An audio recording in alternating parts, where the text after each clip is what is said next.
एक बार बुद्ध के कुछ भिक्षुक बुद्ध से पूछते हैं, बुद्ध, आपने ध्यान से क्या पाया? बुद्ध उनकी तरफ देखते हैं और मुस्कुराते हैं और कहते हैं, मैंने ध्यान से कुछ नहीं पाया।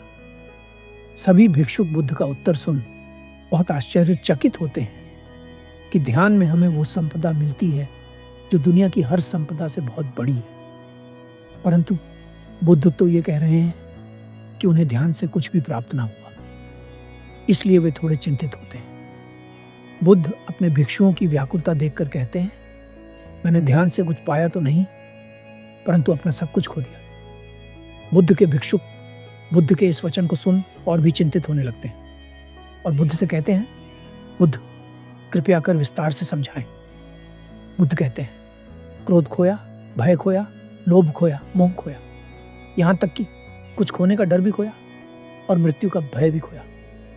बुद्ध कहते हैं, हमारे जीवन की समस्या का कारण ये नहीं है कि जो हम चाहते हैं वो हमें मिल नहीं पा रहा है। हमारे जीवन की समस्या का सिर्फ एक कारण है कि जो हमसे छूट रहा है, हम उसे छोड़ने को तैयार नहीं है।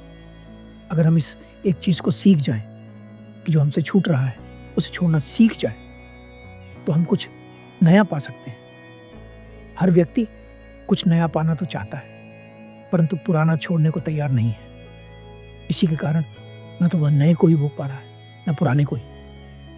ज्यादातर लोग ध्यान करते वक्त सिर्फ ये एक गलती करते हैं कि वे ध्यान में कुछ देखना चाहते हैं, वे ध्यान में कुछ पाना चाहते हैं। अपने दिमाग में या बाहर भी चीजों को नकारते हैं, सत्य को स्वीकार नहीं करते।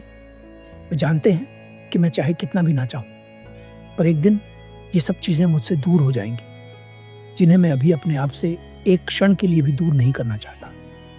चाहे वो दिमाग के स्तर पर हो या बाहर की दुनिया में, चाहे वो भीतर हो या बाहर, कभी कुछ नया प्राप्त हो सकता है।